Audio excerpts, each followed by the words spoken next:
No hay duda, Jackie, que República Dominicana, después de reformas importantes que se hicieron en el gobierno de Balaguer, del 92, 90, 92 principalmente, 94, que se pasaron varias reformas cruciales, apertura de la economía,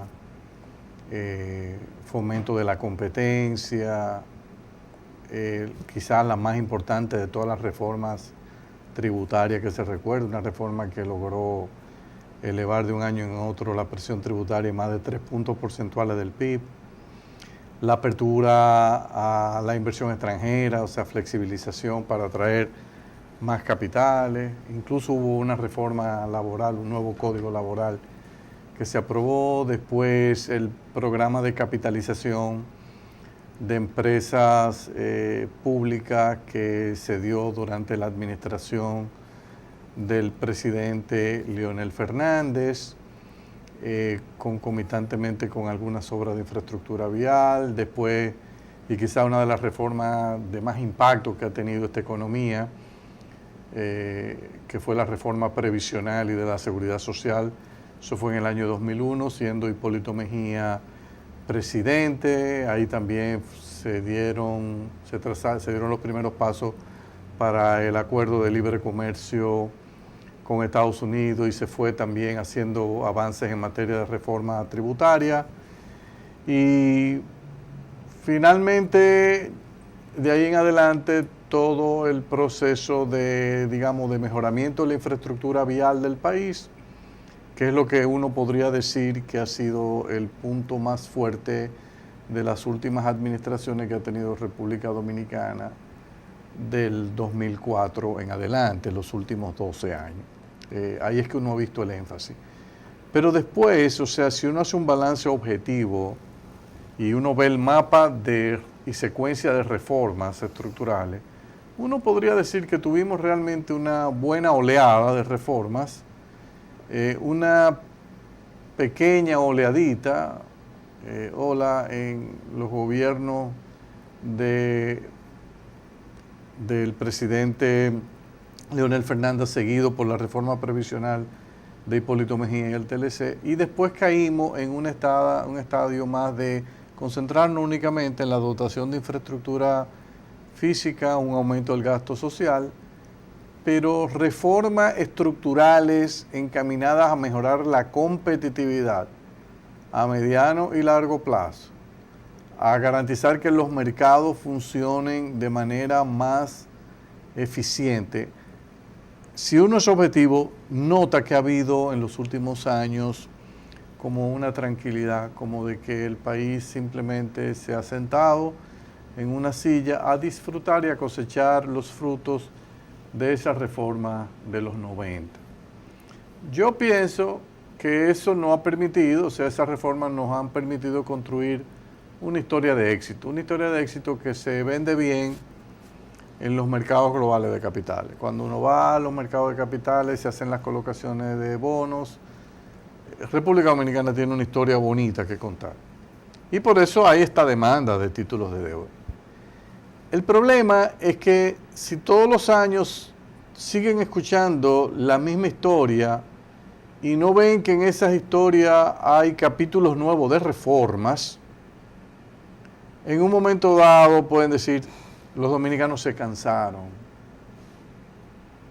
esa economía va a perder dinamismo, esa economía ya no es interesante para nosotros y ahí nos vamos a estrellar.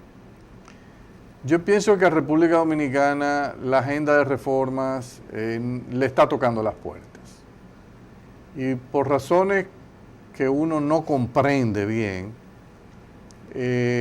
muchas de estas reformas no han sido enfrentadas. Yo tengo la impresión de que quizás porque se le da se está sobredimensionando el costo político de la reforma, quizás porque no se han explicado bien o se teme que no puedan ser lo suficientemente explicadas como para que la población las acepte y las reconozca como buenas, independientemente de los sacrificios. Reforma laboral, tú la mencionaste. No es posible que nosotros todavía tengamos estancada la discusión de la reforma laboral. la reforma del sector agrícola. ¿Qué hemos hecho nosotros para atraer inversión fuerte en el sector agrícola dominicano? Prácticamente nada. O sea, ¿qué se ha hecho en la titularidad de la tierra, en desmantelar o eliminar la opacidad en los procesos de titulación, de manera que empresarios nacionales y extranjeros puedan incursionar en este mercado? ¿Por qué razón, por ejemplo, empresarios de la fruta y de los vegetales de Chile y Perú, que son los dos líderes de la región, no ponen su atención en venir a Dominicana, que tiene TLC con Estados Unidos y más proximidad y más cercanía, para venir y aprovechar estas tierras ricas que tiene nuestro país para entrar al mercado norteamericano? ¿Por qué los mismos empresarios dominicanos no han puesto más atención al sector agrícola? Quizás porque todavía los aranceles son relativamente altos en nuestro país. Hoy día tenemos de los aranceles más altos de la región. Es verdad que tenemos TLC con Estados Unidos, pero para el resto del mundo tenemos todavía aranceles altos y es posible que producir para el mercado interno siga siendo muy atractivo. A mí me preocupa mucho este tema de la ausencia de reformas estructurales, porque nos puede estar limitando la capacidad de crecer. Pero sobre todo me preocupa porque es que nosotros hemos tenido 12 años donde el partido del Poder Ejecutivo es el partido que controla el Congreso Nacional. Cualquier otro país que tú tuviese más o menos esa coyuntura, tú pensarías, óyeme, pero esos tipos sí son dichosos. Cualquier iniciativa que tenga el Poder Ejecutivo, al tener una mayoría tan abrumadora en el Congreso, es capaz de aprobar cualquier tipo de reforma importante. Por ejemplo, si hay que hacer una reforma del sistema de transporte público urbano de pasajeros y algo tiene que ir al Congreso, usted puede estar seguro que si usted controla el Congreso, usted puede pasar esa reforma en un santiamén. Entonces yo creo que nosotros hemos quedado atrapados en una cultura altísimamente peligrosa, porque nos estamos confundiendo y parecería como que la democracia es un sistema donde tú tienes que revalidar al gobierno después de las elecciones varias veces. Cada vez que tú quieres hacer algo, parecería que a ti te eligen presidente, pero que tú no puedes hacer nada si la población no te lo revalida o te da el cheque. O sea, sí, te firmo el cheque, procede, tú estás autorizado. No, pero un momento, usted me eligió presidente ya, y se supone que usted me eligió presidente porque yo tenía una agenda, y esta agenda, yo tengo un Congreso y yo la puedo pasar. Donde tú me tienes que revalidar en el Congreso. Es en el Congreso, entonces, pero no, es que, y eso es lo que más me preocupa, esta cultura del pactismo. Aquí hay que pactarlo todo. Digo, pues yo entendería que en los sistemas parlamentarios de Europa y donde tú tienes coaliciones gubernamentales de múltiples partidos para formar gobierno, yo entendería eso, que hay que pactarlo. Pero ese no es el sistema que nosotros tenemos aquí. Así es. Entonces cuando uno lo ve y uno se pone como un marciano desde fuera a ver esto y dice, pero yo no entiendo, un pacto eléctrico. ¿Pero y qué es eso de un pacto eléctrico? Pero, ¿qué es lo que está mal? ¿Qué es lo que hay que resolver? Hay un problema con la ley, se arregla la ley, usted la manda al Congreso, el Congreso la aprueba y se acabó. No hay que ¿qué es lo que usted tiene que pactar? Ah, no, que tomate. Bueno, entonces castíguenme en las elecciones del 20, o castíguenme en las elecciones del 16, del 12 o del 24. Usted está en libertad. Pero si usted me eligió a mí, yo tengo una agenda, yo sé lo que hay que hacer, yo no tengo que estar pactando todo lo que tenga que pactar. Por ejemplo, vamos a suponer que aquí viniese un presidente que quisiera hacer una reginería del gasto público y entiende que el Ministerio de la Mujer, el Ministerio de la Juventud se deben fusionar con el Ministerio de la Presidencia y crear como en Chile el Ministerio de Desarrollo Social. Oye, ¿por qué hay que pactar eso? ¿Usted cree que eso es bueno? ¿Cuáles son las leyes que hay que modificar?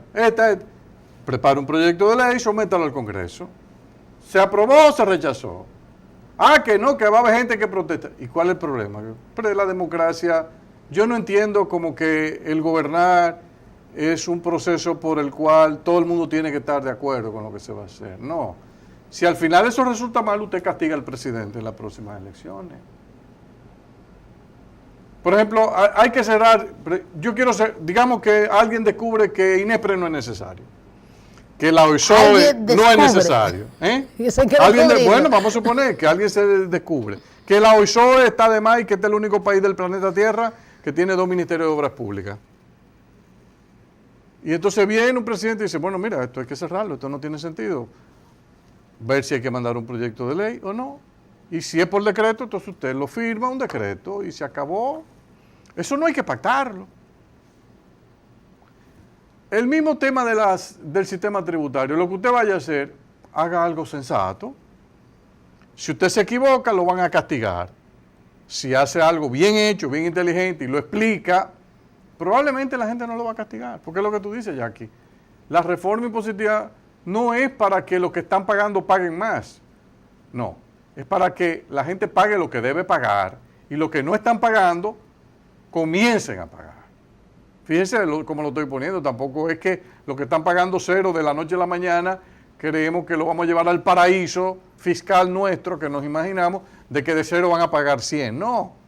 Pero por lo menos que se enrolen en el sistema de pago y comiencen a contribuir para que los que están pagando con el tiempo puedan ir beneficiándose de cargas menores. Nosotros tenemos tasas de impuestos en el país relativamente altas. El ITEVI del 18 es alto. El impuesto corporativo del 27 es alto. El 25 de impuestos sobre la renta es alto para las personas físicas. Si la gente lo declara todo. Entonces, eso es lo que invita a que la gente trate de evadir. El impuesto del IPI del 1% es alto, altísimo, si se aplicaran los valores correctos de los bienes raíces. Por eso usted ve en América Latina muchos países que la tasa es 0,25%. Bueno, pues yo dice, no, espérate. Aquí yo me interesa esto más para capturar información que yo pueda dar con mi impuesto sobre la renta, pero yo quiero ver los valores reales de las propiedades. No que yo me tenga que autoengañar. Entonces, fíjense que usted puede armar una reforma impositiva donde muchas tasas caen, pero la base tributaria va a mejorar. Una porque se usan los valores correctos, otra porque usted mete sectores que no hay razón de estar exentos de este tipo de impuestos, y poco a poco usted va haciendo su reforma. Pero si usted cree que hay que pactarlo, bueno, pues déjeme decirle que si usted se sienta a pactarlo, la reforma tributaria no va a caminar, usted se va a quedar recaudando lo mismo y usted va a seguir atrapado en su déficit fiscal. Yo sé que este es un tema que por el momento no tiene ni sentido discutirlo en el país porque no hay oídos para esto ahora, o sea, y está bien, eso uno lo entiende y lo respeta, pero este es un tema para tomar nota de cara al 2020 en adelante. ¿Cuál es mi temor? Que nosotros hemos desaprovechado esta situación privilegiada de República Dominicana de tener un partido que controle el Ejecutivo y el Legislativo al mismo tiempo y no ha hecho reforma. Y que cuando querramos hacer las reformas en el 20 o en el 24 o en el 28, cuando sea, quizás tenemos un gobierno ahí que dice, vamos a hacer la reforma, este país no aguanta más, o quizás las condiciones externas te obligan a hacerla. Entonces usted llega y se encuentra con una situación donde usted ya no tiene el Congreso. Y ahí hay dos opciones. Usted tiene una capacidad extraordinaria de convencer al Congreso, o usted incurre en la práctica tradicional de la región cuando eso se verifica, que simplemente sus deseos de hacer la reforma son tan virulentos que usted cae en el error y en la práctica ilícita de entonces querer comprar al Congreso. Y usted ilegitima las reformas que son buenas, usted termina teniendo que engrasar al Congreso para que se la apruebe porque es un Congreso de oposición. Y eso quizá va a ser uno de los capítulos más tristes de nuestra historia económica reciente, que dejamos pasar un periodo precioso, realmente precioso, para transformar un país económicamente y crearle las condiciones de tener 20 años más de crecimiento sólido sostenido del 7, el 8%. Y eso es lo que uno más teme.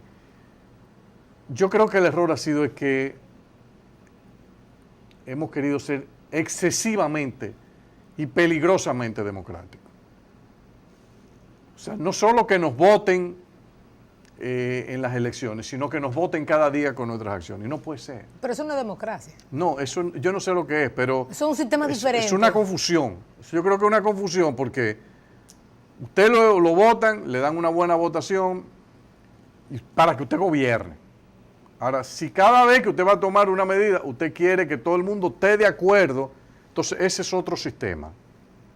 Ese es otro sistema, es un sistema que está claro que está queriendo cuidar mucho, minimizar el costo político para mantener la imagen y la popularidad del gobierno al nivel más alto posible, pero es peligroso porque muchas veces usted lo que hace es que no quiere hacer nada porque teme que la gente no lo vaya a aceptar. Y yo creo que al final de cuentas, si las cosas se hacen bien y la gente sabe que se están haciendo, claro, con una dirección, un objetivo, y se le explica, se le comunica bien, yo creo que al final usted termina mucho más alto. Yo he visto gobiernos en América Latina que empezaron con 40% de popularidad,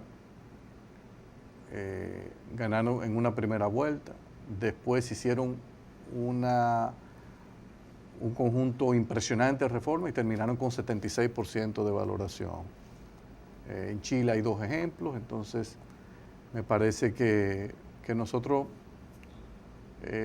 estamos desperdiciando esta oportunidad. Volvemos en un momento.